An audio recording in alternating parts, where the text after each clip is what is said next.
अस्सलाम वालेकुम dear students, GK preparations में आपको खुशामदीद कहते हैं। शुरू करते हैं अल्लाह के नाम से जो बड़ा बाबरकत नहायत रहम करने वाली ज़ात है। डियर स्टूडेंट्स, आप हमारे यूट्यूब चैनल को सब्सक्राइब कर लें ताकि हमारी हर वीडियो आप तक बर वक्त पहुँचती रहे और आपकी पीपीएससी या एफपीएससी जॉब के लिए जो टेस्ट होते हैं उनकी तैयारी में कोई भी रुकावट पेश ना आए। जैसा कि आपको मालूम है, सबसे पहले हमने वर्ल्ड की ऑर्गेनाइजेशंस पढ़ी, उसके बाद वार्स पढ़ी।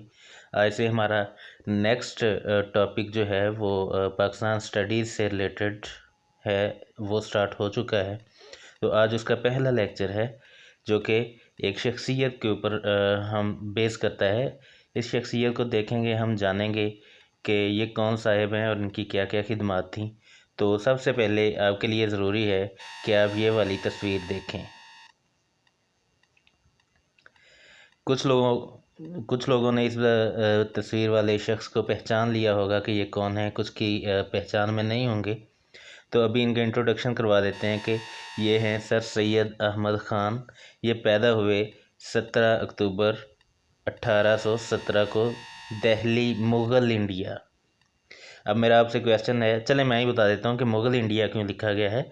मुग़ल इंडिया इसलिए लिखा गया कि उस वक़्त मुग़ल बादशाह जो थे उनका दौर चल रहा था, मुसलमानों का दौर था 1817 में। ठीक है, जब सर सैयद अहमद ख़ान पैदा हुए। और कहाँ पैदा हुए?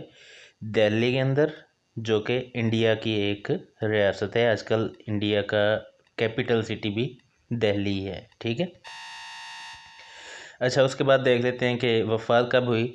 तो सर सैयद अहमद ख़ान ने 27 मार्च 1898 में वफ़ात पाई। कहाँ पे? अलीगढ़ में। अलीगढ़ कहाँ पे है?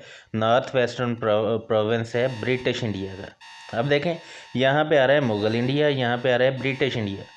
ठीक ना, यानी जब पैदा हुए तो मुग़ल बादशाहों का दौर था और जब वफ़ात पाई तो ईस्ट इंडिया कंपनी ने पूरी तरह से गलबा हासिल कर लिया हुआ था और पाकिस्तान कह दिया, बरसीर जो है ये एक मुकम्मल कॉलोनी बन चुका था। किसकी? बरतानिया की। अच्छा, इसके बाद नेक्स्ट एक चीज़ है कि एज कितनी थी। सर सैयद अहमद ख़ान की एज जो थी वो 70 साल थी। और ये जो 3-4 क्वेश्चन मैंने करवाए हैं ये बार बार पीपीएससी एफपीएससी में पूछे जा चुके हैं और पूछे जाते रहेंगे, क्योंकि ज़ाहिर है कि सर सैयद अहमद ख़ान एक बहुत ही इन्फ्लुएंस जो पर्सनैलिटी थी वो सब कॉन्टिनेंट की। ठीक है ना, जिन्होंने बहुत सारी खिदमत भी अपनी अंजाम दी हैं मुख्तलिफ़ शोबों में, ख़ासकर तालीम में। ठीक है, आगे देख लेते हैं कि इनकी खिदमत क्या हैं। ये मैं आपको बता चुका कि सैयद अहमद ख़ान 17 अक्टूबर 1817 में पैदा हुए और 27 मार्च 1898 को इनकी डेथ हो गई। 1898 को इनकी डेथ हो गई थी। अच्छा, सबसे पहले देख लेते हैं कि ये चीफ जज जो हैं वो बने थे, कब बने थे? 1846 में। अच्छा, बहुत सारे लोगों को यही नहीं पता होता कि सर सैयद अहमद ख़ान बेसिकली वो थे क्या बाई प्रोफेशन। ठीक है, तो अगर पूछ लिया जाए कि sir Syed Ahmad Khan by profession क्या थे, तो एक चीफ जज थे वो। ठीक है, उसके बाद उन्होंने एक बुक लिखी असारुल सनादीद। कब लिखी? 1847 में। 1846 में जज बने, उसके बाद 1847 में उन्होंने एक बुक लिखी जिसमें असारुल सनादीद उसका नाम था। बहुत मशहूर, ये भी एक एमसीक्यू है। ठीक है, किससे मुतल्लिक थी ये बुक, आपको चलें ये बता देते हैं। यहाँ पे ना टोटल तकरीबन एमसीक्यूज़ ही आज करवाए जाएंगे आपको, और साथ साथ थोड़ी थोड़ी हिस्ट्री भी बताई जाएगी। असारुल सनादीद जो थी ना, ये बुक लिखी थी दिल्ली के अंदर जितने भी बिल्डिंग्स थी, इम्पॉर्टेंट बिल्डिंग्स, जितने भी क्या थे, अपना मंदिर वगैरह थे या सूफीज़म के वो मकबरे थे। ठीक है ना, और जितने भी इम्पॉर्टेंट पर्सनैलिटीज़ थी वो सारी की सारी जो है ना इन्होंने इसके अंदर असारुल सनादीद के अंदर लिखी थी। उसके बाद उनका ट्रांसफ़र हो गया कहाँ भाई? कहाँ हुआ? बिजनपुर में। कब हुआ? 1854 में। अब ये क्वेश्चन भी बड़ी दफ़ा पूछा गया है कि सर सैयद अहमद ख़ान का ट्रांसफ़र जो है वो बिजनपुर कब हुआ? 1854 में हुआ। वहाँ पे जाके उन्होंने अपना काम स्टार्ट किया तो हिस्ट्री ऑफ बिजनपुर एक बुक लिखी। क्या कौन सी बुक लिखी? History of Bijanpur. ये भी पूछा जाता है कि हिस्ट्री ऑफ बिजनपुर किसकी बुक है, किसकी किताब है, तो आप कहेंगे कि सर सैयद अहमद ख़ान की ये बुक है। और कब लिखी इन्होंने? 1855 में। ये मैं आपको ना क्रोनोलॉजिकली ऑर्डर्स में ही करवा रहा हूँ चीज़ें, तो आपने घबराना नहीं, परेशान नहीं होना, यहीं से आपकी तैयारी होगी। स्मार्ट वे में लेके चलता हूँ। वैसे तो 2-2 घंटों के लेक्चर्स हो सकते हैं इनके ऊपर, लेकिन हमने स्मार्ट वे में काम करना है, क्योंकि smart work means over hard work. ठीक है।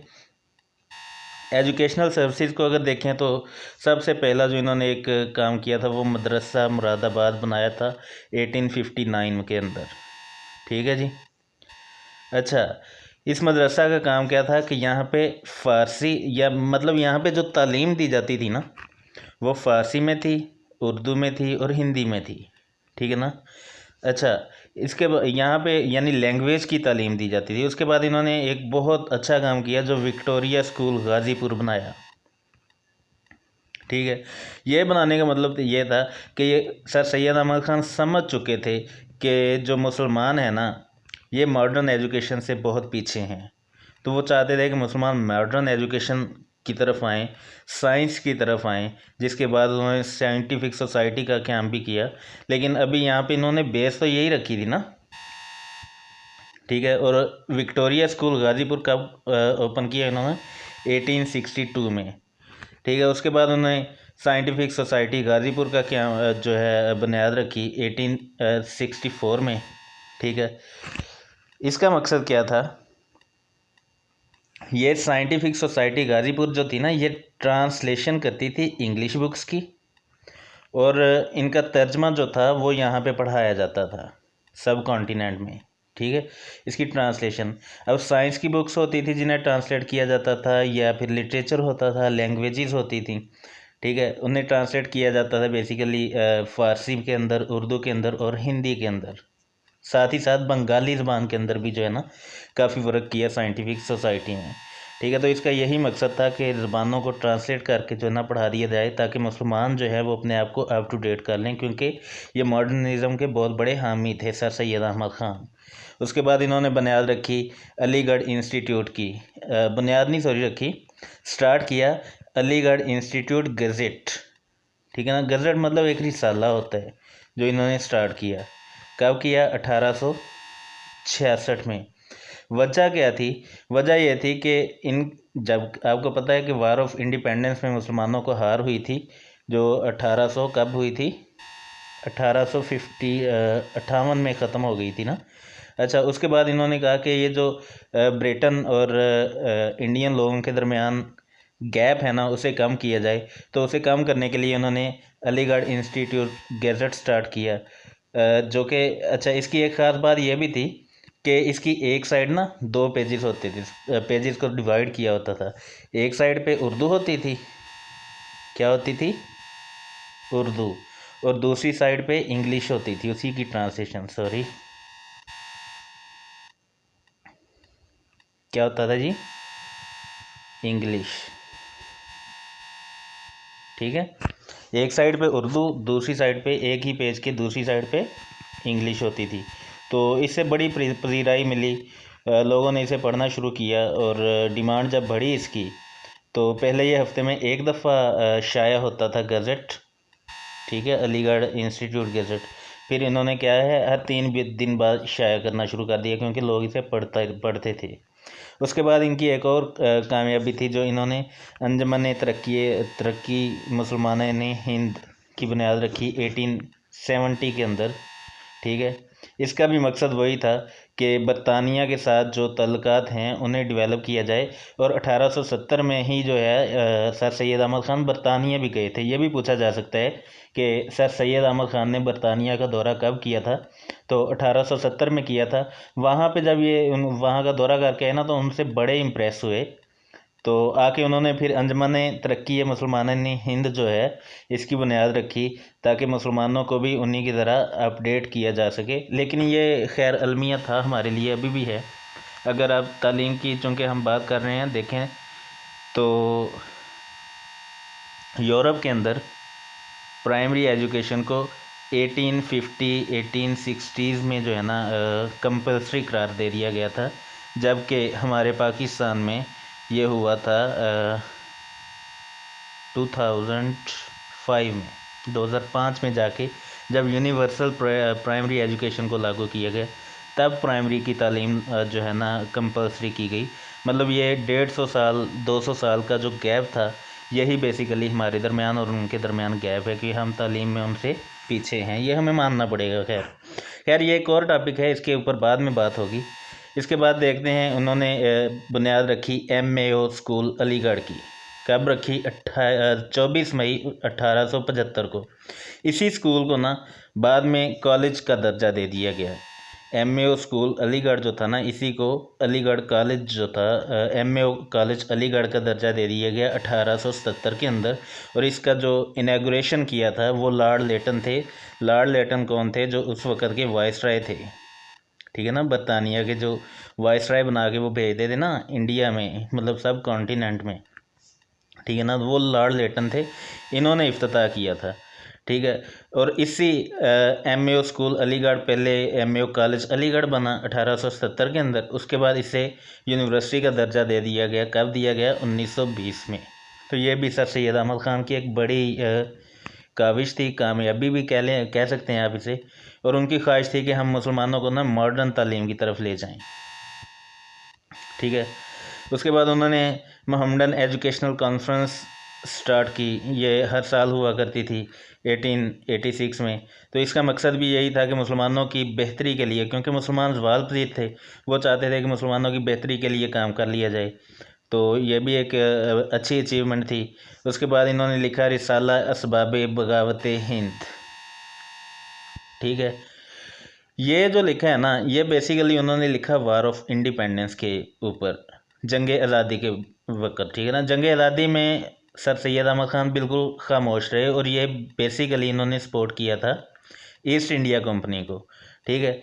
लेकिन उसके बाद इन्होंने जब देखा कि मुसलमानों और जो अपना क्रिश्चियंस कह दिया, बरतानिया के लोग थे, इंडिया और बरतानिया के लोग थे, इनके दरमियान बहुत ज़्यादा गैप आ गया।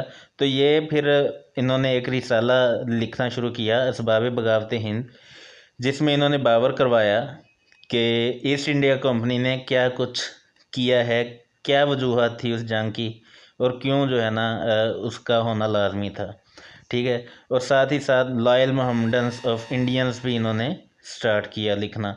अब ये भी किताबें हैं इनकी, ये भी रसाला जो है, ये भी इनका एक अचीवमेंट थी, क्योंकि इससे पसंद किया जाता था। बरतानिया के लोग भी पसंद करते थे, और साथ ही साथ इंडिया के लोग भी इसे पढ़ते थे। उसके बाद इन्होंने लिखा खुतबात अहमदिया, एक बुक लिखी, जिससे ये बेसिकली थी हमारे प्यारे नबी हज़रत मोहम्मद सल्लल्लाहु अलैहि वसल्लम की ज़िंदगी के ऊपर, ठीक है ना। जो उन्होंने खुतबात दिए थे, उन्हीं को इन्होंने ट्रांसलेट करके उर्दू के अंदर लिखा, फ़ारसी, और बाद में इसे हिंदी में भी ट्रांसलेट किया गया, उर्दू, फ़ारसी और हिंदी, ठीक है, के अंदर इसे ट्रांसलेट भी किया गया था बाद में। खुतबात अहमदिया को बेसिकली ये उर्दू में लिखे थे, ठीक है। उसके बाद तबीनुल कलाम और कमेंट्री ऑफ कुरान। तबीनुल कलाम पता क्या है? सर सैयद अहमद ख़ान ने ना देखा जब कि क्रिश्चियंस और मुसलमानों के दरमियान बहुत ज़्यादा गैप है, तो बेसिकली इनकी जो काविश रही है ना, इनकी कोशिश रही है ये गैप को ख़त्म करना रही है। इन्होंने फिर बाइबल के अंदर से वो वाले रेफरेंसेस उठाए, वो वाली आयत कह लें आपके उठाई, जो इस बात की तरफ निशानदेही करती थी कि अहले किताब जो हैं वो आपस में मिल बरत सकते हैं, मिल बांट के खा भी सकते हैं, रह भी सकते हैं, ठीक है। तो ऐसी आयत इन्होंने उठा के इसने तबीनुल कलाम में लिखी, और साथ ही साथ कमेंट्री ऑफ कुरान, कमेंट्री कहते हैं तफसीर को, किसे कहते हैं? तफसीर, ठीक है। तो इन्होंने कुरान पाक की तफसीर भी लिखी थी। मकसद इनका यही था कि मुसलमान और जो क्रिश्चियंस हैं ना, वो एक होके रहें, ठीक है जी। तो उम्मीद करते हैं आपको आज का लेक्चर जो है वो समझ आया होगा। आपने यही कुछ करना है, इससे ज़्यादा कुछ करने की आपको ज़रूरत नहीं है, और यहीं से इंशाल्लाह आपको अच्छी पजीराई भी मिलेगी, अच्छे मार्क्स भी मिल जाएंगे। बेसिकली सब कुछ, जितना कुछ भी इस लेक्चर में है, वो टोटल MCQs की बेस पे है, और ये मोस्टली रिपीटेड MCQs हैं जो मैंने आपको करवाए हैं, और इनकी साथ साथ हिस्ट्री भी बताई है। उम्मीद है कि आपको भी मेरा ये लेक्चर पसंद आएगा। अपनी दुआओं में याद रखिएगा। Stay blessed. अल्लाह हाफिज़।